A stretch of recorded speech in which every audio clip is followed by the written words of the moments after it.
स्वागत है।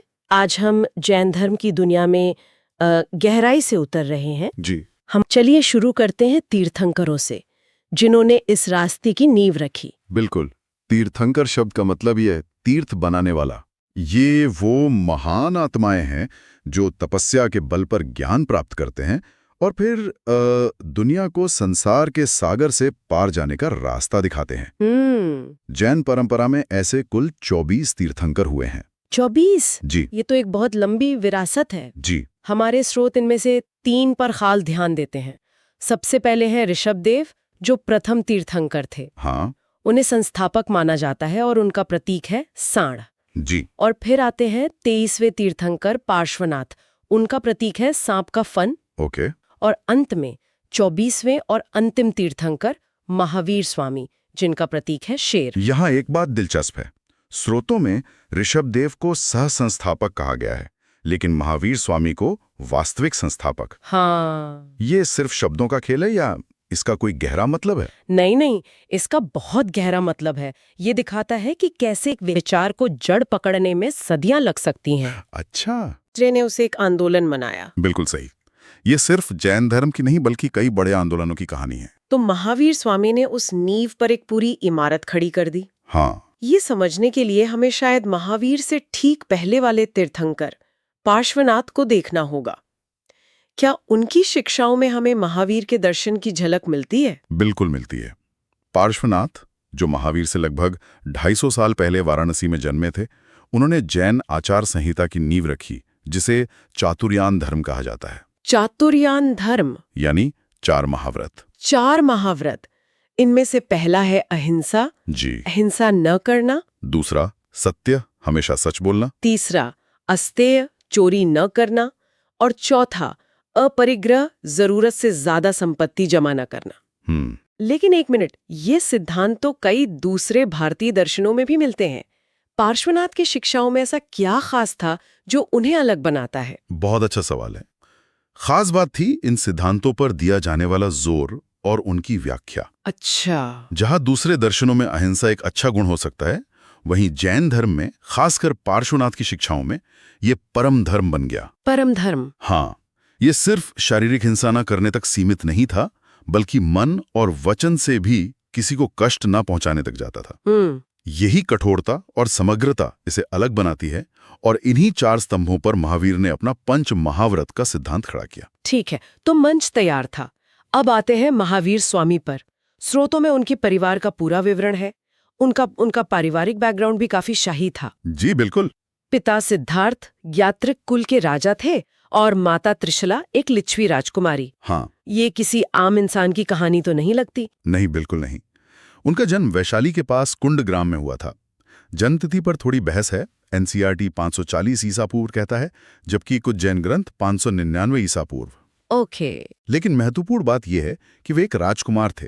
उनके पास दुनिया के सारे सुख थे, और यही उनके त्याग को और भी असाधारण बना देता है। सही बात है। 30 साल की उम्र में अपने बड़े भाई नंदीवर्धन से आज्ञा लेकर उन्होंने सब कुछ छोड़ दिया। और फिर 12 साल की कठोर तपस्या।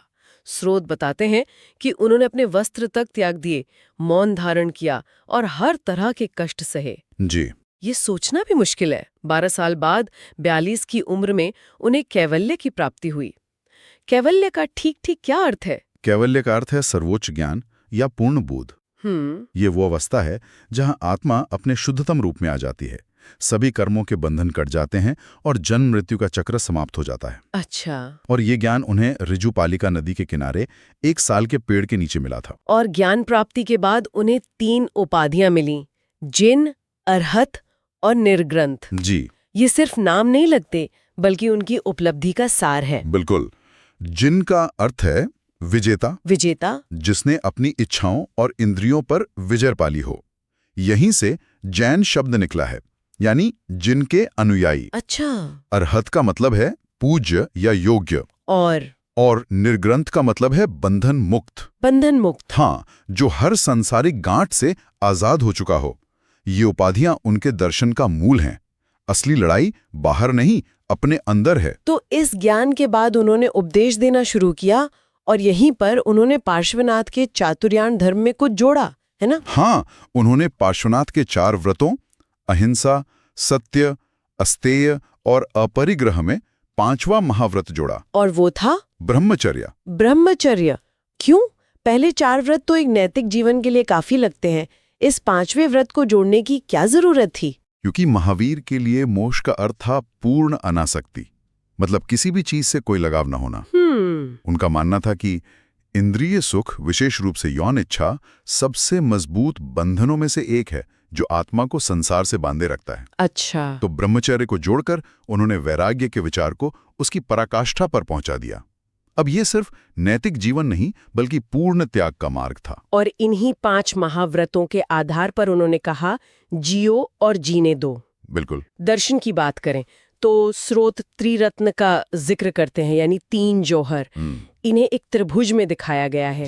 ये क्या है? ये मोक्ष तक पहुंचने का, आप कह सकती हैं, एक व्यवहारिक नक्शा है। ओके। पहला है सम्यक दर्शन, यानी सत्य में और तीर्थंकरों के उपदेशों में अटूट विश्वास। दूसरा है सम्यक ज्ञान, यानी वास्तविकता का सही और संदेह रहित ज्ञान। और तीसरा है सम्यक आचरण, मतलब अपने ज्ञान और विश्वास को व्यवहार में उतारना, जिसमें 5 महाव्रतों का पालन शामिल है। अच्छा, तो तीनों जरूरी हैं? हाँ, जैन दर्शन के अनुसार इन तीनों के बिना मोक्ष संभव नहीं है। सिर्फ विश्वास काफी नहीं, ज्ञान भी चाहिए। और ज्ञान भी तब तक अधूरा है जब तक उसे आचरण में ना लाया जाए। और जैन धर्म की कुछ मान्यता है उस समय के प्रचलित वैदिक धर्म से काफी अलग थीं। बहुत अलग थीं। जैसे वे ईश्वर को दुनिया का निर्माता नहीं मानते। हाँ, और ये क्रांतिकारी विचार था। बिल्कुल। जैन दर्शन के अनुसार ब्रह्मांड एक शाश्वत स्वसंचालित व्यवस्था है, इसे किसी ने बनाया नहीं है। वे वेदों को अंतिम सत्य नहीं मानते थे और यज्ञ जैसे कर्म कांडों का घोर विरोध करते थे, क्योंकि उनमें हिंसा होती थी। बिल्कुल। उनमें अक्सर पशु बलि शामिल होती थी, जो अहिंसा के सिद्धांत का सीधा उल्लंघन था। वे आत्मा और कर्म में विश्वास करते थे कि हर आत्मा अपने कर्मों के लिए खुद जिम्मेदार है और उन्हीं कर्मों के फल से पुनर्जन्म का चक्र चलता है। 72 वर्ष की आयु में महावीर स्वामी का पावापुरी बिहार में निर्वाण हो गया। लेकिन कहानी यहाँ खत्म नहीं हुई। नहीं। उनके बाद कुछ ऐसा हुआ जिसने जैन धर्म को हमेशा के लिए 2 धाराओं में बांट दिया। हाँ, उनके निर्वाण के लगभग 200 साल बाद मगध में एक भयानक अकाल पड़ा जो करीब 12 साल तक चला। 12 साल? जी। यह जैन संघ के लिए एक परीक्षा की घड़ी थी। इस संकट के दौरान संघ के एक हिस्से ने आचार्य भद्रबाहु के नेतृत्व में दक्षिण की ओर कर्नाटक के श्रवणबेलगोला की तरफ प्रस्थान किया। अच्छा, वो दक्षिण चले गए। हाँ, ताकि वे अपनी कठोर तपस्या को जारी रख सकें। और जो लोग पीछे रह गए, जो भिक्षु आचार्य स्थूलभद्र के नेतृत्व में मगध में ही रुक गए, उन्हें अकाल की कठोर परिस्थितियों में अपनी कुछ प्रथाओं में ढील देनी पड़ी। जैसे? उदाहरण के लिए, उन्होंने जीवित रहने के लिए सफेद वस्त्र पहनना शुरू कर दिया। और यहीं से विवाद शुरू हुआ? बिल्कुल। जब 12 साल बाद अकाल खत्म हुआ और भद्रबाहु के अनुयायी दक्षिण से वापस लौटे तो वह हैरान रह गए। उन्होंने देखा कि मगध में रुके हुए भिक्षु सफेद कपड़े पहन रहे थे। उन्हें ये महावीर की शिक्षाओं से एक भटकाव लगा जो पूर्ण त्याग की बात करती थी। अच्छा। यहीं से 2 संप्रदायों की नींव पड़ी। श्वेतांबर, जो श्वेत वस्त्र पहनते थे। हाँ, और दिगंबर, जो दिशाओं को ही अपना वस्त्र मानते थे, यानी नग्न रहते थे। बिल्कुल सही। ये सिर्फ कपड़ों का मतभेद तो नहीं रहा होगा। स्रोत इन दोनों के बीच कुछ और गहरे अंतरों की सूची देते हैं। नहीं, ये सिर्फ बाहरी पहनावे की बात नहीं थी, ये दर्शन की गहराई तक गया। जैसे मोक्ष के सवाल पर श्वेतांबरों का मानना है कि महिलाएं भी उसी जीवन में मोक्ष प्राप्त कर सकती हैं। अच्छा। लेकिन दिगंबरों का मानना है कि स्त्री शरीर मोक्ष प्राप्ति में बाधक है और मोक्ष के लिए पुरुष के रूप में जन्म लेना अनिवार्य है। अरे, ये तो बहुत बड़ा दार्शनिक अंतर है। बहुत बड़ा। और भी है। और भी कुछ? हाँ, महावीर स्वामी के जीवन को लेकर भी मतभेद है। श्वेतांबर परंपरा मानती है कि वे विवाहित थे और उनकी एक बेटी भी थी। जबकि दिगंबर मानते हैं कि वे बाल ब्रह्मचारी थे और उन्होंने कभी विवाह नहीं किया। अच्छा। यहाँ तक कि 19वें तीर्थंकर मल्लिनाथ को लेकर भी असहमति है। श्वेतांबर उन्हें एक स्त्री मानते हैं, जो ये साबित करता है कि स्त्री भी तीर्थंकर बन सकते हैं। बिल्कुल। जबकि दिगंबर उन्हें एक पुरुष मानते हैं। तो आप देख सकती हैं, ये सिर्फ एक विभाजन नहीं था, बल्कि धर्म की व्याख्या के 2 अलग अलग रास्ते बन गए। इस धर्म को फैलाने में शाही संरक्षण का भी बड़ा हाथ रहा होगा। हाँ। और यहाँ सबसे बड़ा नाम आता है चंद्रगुप्त मौर्य का। हाँ। एक सम्राट जो जैन भिक्षु बन गया। ये भारतीय इतिहास की सबसे आश्चर्यजनक घटनाओं में से एक है। चंद्रगुप्त मौर्य, जिन्होंने मौर्य साम्राज्य की स्थापना की, जी। अपने जीवन के अंतिम वर्षों में आचार्य भद्रबाहु से इतने प्रभावित हुए कि उन्होंने अपना सिंहासन त्याग दिया और जैन धर्म अपना लिया। एक मिनट, मतलब मौर्य साम्राज्य का संस्थापक चंद्रगुप्त, जिसने इतना बड़ा साम्राज्य बनाया, वही। वो सब कुछ छोड़कर एक जैन भिक्षु बन गया और दक्षिण चला गया। ये तो अविश्वसनीय है ना? इससे पता चलता है कि ये दर्शन कितना शक्तिशाली रहा होगा। बिल्कुल। और कहानी यही खत्म नहीं होती। वे भद्रबाहु के साथ श्रवण बेलगोला गए और वहीं उन्होंने सल्लेखना विधि से अपने प्राण त्यागे। सल्लेखना? उन्होंने उपवास करते हुए स्वेच्छा से देह का त्याग किया। एक सम्राट के लिए ऐसा अंत सोचना भी अकल्पनीय है। और यही हम उस विरोधाभास पर वापस आते हैं। सल्लेखना, जिसे संथारा भी कहते हैं, क्या ये आत्महत्या नहीं है? ये अहिंसा के सिद्धांत के खिलाफ नहीं जाता? देखिए, जैन दर्शन इसे आत्महत्या नहीं मानता। क्यों? आत्महत्या क्रोध, निराशा या किसी आवेग में की जाती है, जबकि सल्लेखना एक गहरी आध्यात्मिक प्रक्रिया है जिसे तब अपनाया जाता है जब व्यक्ति को लगता है कि उसका शरीर अब धर्म साधना के योग्य नहीं रहा। इसे कर्मों को नष्ट करने और पूरी चेतना और शांति के साथ मृत्यु को प्राप्त करने का एक तरीका माना जाता है।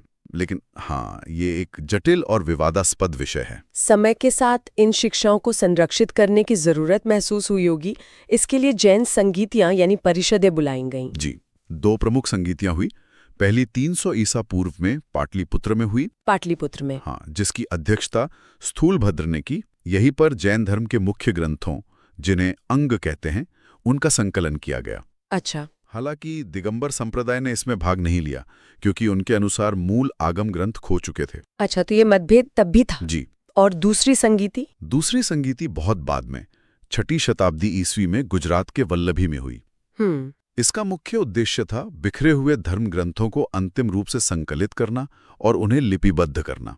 इन्हीं ग्रंथों के संग्रह को आगम साहित्य कहा जाता है। और ये प्राकृत भाषा में है? प्राकृत और अर्धमागधी भाषा में, ताकि आम लोग उन्हें समझ सके। और इस दर्शन ने सिर्फ साहित्य ही नहीं, बल्कि कला और वास्तुकला पर भी अपनी छाप छोड़ी। स्रोत हमें कुछ अद्भुत जगहों की तस्वीरें दिखाते हैं। हाँ, जैन कला में एक अनोखी शांति और सुंदरता है, जैसे राजस्थान में माउंट आबू पर बना दिलवाड़ा मंदिर। जी। ये सफेद संगमरमर की ऐसी बारीक नक्काशी का नमूना है कि लगता है जैसे किसी ने पत्थर में फीताकारी कर दी हो। और कर्नाटक के श्रवण बेलगोला में गोमतेश्वर बाहुबली की विशाल मूर्ति, मैंने सुना है कि ये एक ही चट्टान से बनी है। जी, ये दुनिया की सबसे ऊंची एकाश्म प्रतिमाओं में से एक है। हर 12 साल में यहाँ महामस्तकाभिषेक होता है। अच्छा। जब लाखों लीटर दूध, केसर और चंदन से मूर्ति का अभिषेक किया जाता है, वो एक अविश्वसनीय दृश्य होता है। इसके अलावा मथुरा, खजुराहो और कई अन्य स्थानों पर जैन कला के शानदार उदाहरण मिलते हैं, जिन्हें उदाईन, खारवेल और चंदेल जैसे कई राजाओं का संरक्षण मिला, जो बाद में उनके विरोधी भी बन गए। अच्छा। पहली भिक्षुणी चंदना थी। दूसरा, कल्पसूत्र जैसा महत्वपूर्ण ग्रंथ भद्रबाहु ने लिखा।